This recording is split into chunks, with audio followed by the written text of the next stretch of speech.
بسم اللہ الرحمن الرحیم۔ اعوذ باللہ من الشیطان الرجیم، بسم اللہ الرحمن الرحیم۔ الحمد للہ رب العالمین والصلاة والسلام علی سیدنا وحبیبنا محمد وآلہ الطیبین الطاہرین۔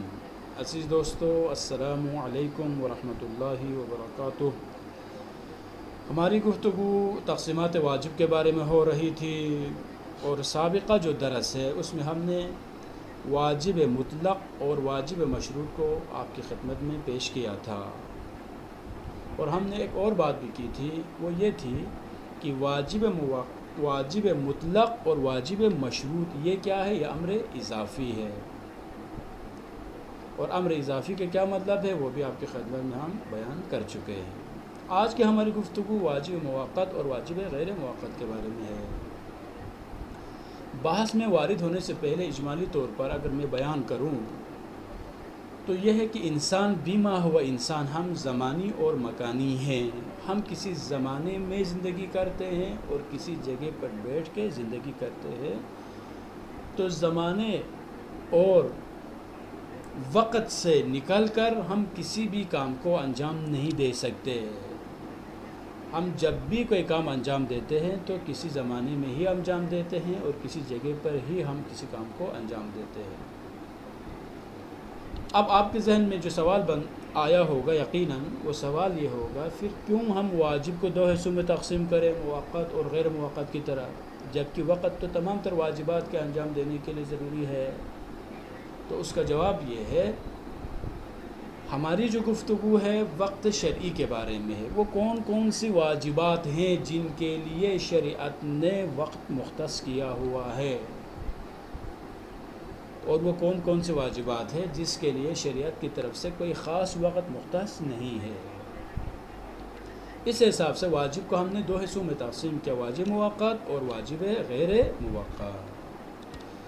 اب واجب موقت اور واجب غیر موقت کی وضاحت انشاءاللہ ہم بیان کریں گے، تو پہلے ہم واجب غیر موقت کو بیان کریں گے۔ اس کی علت یہ ہے، واجب غیر موقت کے بارے میں جو گفتگو ہے وہ مختصر ہوگی، لیکن واجب موقت کے بارے میں جو گفتگو ہوگی انشاءاللہ وہ تفصیلی گفتگو ہے، اس کے بارے میں بہت زیادہ بحث واقع ہوئی ہے۔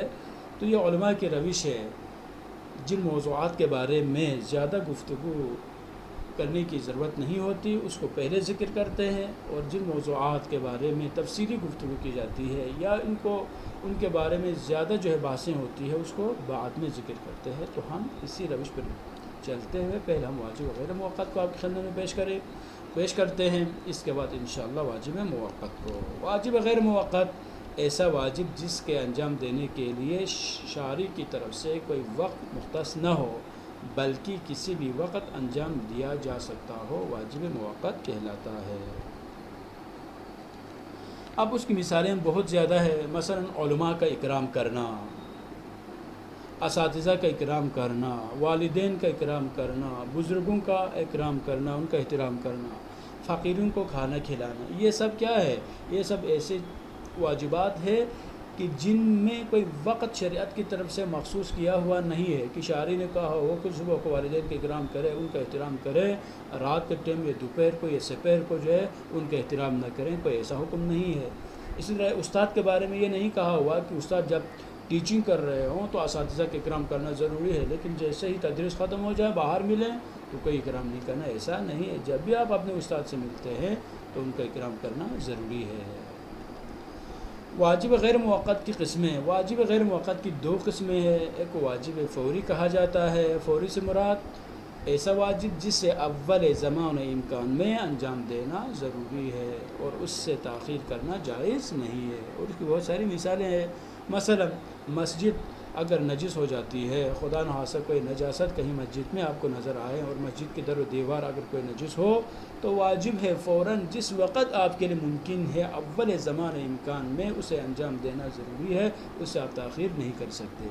اسی طرح سے رد السلامی، ان کو اگر سلام کرتا ہے تو سلام کا جواب دینا واجب ہے. لیکن آپ کہیں کہ میں 3 گھنٹے کے بعد سلام کا جواب دیتا ہوں، ابھی تو میں مصروف ہوں جی، انشاءاللہ پہلے کھانا کھاؤں گا، کھانا کھانے کے بعد جو ہے وہ پھر تھوڑی سی استراحت کروں گا، پھر جو ہے قیلولہ کرنے کے بعد میں سلام کا جواب دیتا ہوں. ایسا نہیں ہوتا، فوراً جس وقت آپ کے لیے ممکن ہے جواب دینا ضروری ہے. اسی طرح سے امر بالمعروف بھی ہے.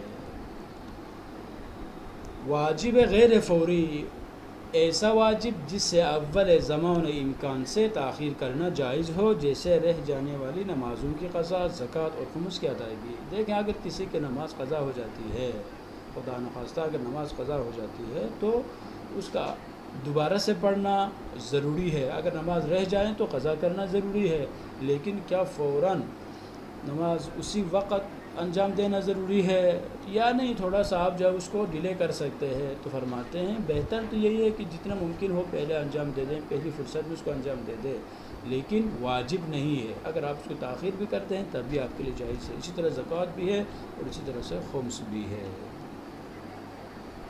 اب واجب موقت کیا چیز ہے؟ ایسا واجب جس میں وقت کو دخالت ہو، ان شریعت کی طرف سے اس کے لیے وقت مختص کیا ہوا ہو اور اسے اسی وقت میں انجام دینا ضروری ہو. یہ واجب موقت، یہ علماء جو اس کے 3 قسمیں ذکر کرتے ہیں. ان میں سے پہلی قسم کیا؟ واجب مضیق ہے. واجب مضیق کی تعریف یہ ہے کہ ایکون الزمان المعین لاتیان الواجب مساویا لزمان الواجب كالصوم وهو المسمى بالمضيق. یعنی وجوب اور واجب کا وقت مساوی ہو. ان واجب کو انجام دینے کے لیے جو وقت درکار ہے اتنا ہی شریعت کی طرف سے وقت مختص کیا گیا ہو. یعنی وجوب حکم شرعی، مثلا روزہ رکھنا مثلا واجب ہے رمضان میں، تو روزہ کتنے دنوں کا روزہ رکھنا واجب ہے؟ پورا 1 مہینہ روزہ رکھنا واجب ہے. رمضان مبارک میں اتنے ہی روزے واجب ہے جتنے دن ہے، نہ وقت زیادہ ہے اور نہ ہی کم ہے. تو 1 مہینہ اگر روزہ رکھنا واجب ہے تو کتنے فرض کریں 30 دن اگر انسان روزہ رکھتا ہے تو دن بھی 30 ہے، اور وجوب جو شریعت کے میں اس کے ذمے پر جو حکم آیا ہوا ہے وہ بھی اتنا ہی ہے. ایسا نہیں ہے کہ 31 دن کے روزے کو ہم سے کہا گیا ہو کہ 30 دن میں رکھے، ایسا بھی نہیں ہے. ایسا نہیں ہے کہ رمضان کے 30 دنوں میں سے کوئی حکم دے دیں جی 30 میں سے 15 دن آپ کی مرضی ہے آپ روزہ رکھیں، ایسا بھی نہیں ہے. جتنے رمضان میں ایام بنتے ہیں اتنے ہی ہمارے لیے روزے رکھنا واجب ہے. اس کو کہتے ہیں واجب مضیق، یعنی اس میں کوئی انسان کے لیے یہاں پر وسعت نہیں ہے، وہ اپنی مرضی اس میں شامل نہیں کر سکتے. اپنی مرضی سے 1 دن کو رکھیں 1 دن نہ رکھیں، ایسا نہیں ہو سکتا. بلکہ جتنے دن رمضان میں شامل ہے اتنے تمام دنوں کا روزہ رکھنا ضروری ہے. اب یہاں پر جو سوال آپ کر سکتے ہیں ان چیزوں کے بارے میں، وہ کیا سوال ہے؟ سب سے پہلا سوال یہ ہے واجب موقت کس واجب کو کہا جاتا ہے؟ مثال دے کر واضح کریں. یہاں پر 1-2 مثالیں آپ کی خدمت میں پیش کی ہے کہ آپ اپنی طرف سے کچھ اور مثالیں بیان کریں اور یہ بات واضح کریں کہ واجب موقت کو واجب موقت کیوں کہا جاتا ہے، اس کی علت اور اس کی وجہ کیا ہے. دوسرا سوال، سلام کا جواب دینا واجب موقت ہوگا یا غیر موقت اور کیوں؟ اب ایک تو آپ نے یہ بتانا ہے کہ خود سلام کا جواب دینا یہ واجب موقت ہے یا غیر موقت ہے. اگر آپ اس کو بیان کرتے ہیں تو ساتھ ساتھ یہ بھی ضروری ہے کہ آپ اس کی علت بھی بیان کریں، کیوں ہم سلام کے جواب دینے کو واجب موقت کہتے ہیں یا واجب غیر موقت کہتے ہیں. اس کی جب آپ وجہ بیان کریں گے، اس کی علت جب آپ بیان کریں گے، تب ہمیں پتہ چل جائے گا کہ آپ نے اس درس کو صحیح سے سمجھا ہے یا نہیں سمجھا ہے. تیسرا سوال، واجب موسع اور واجب مضیق میں کیا فرق ہے؟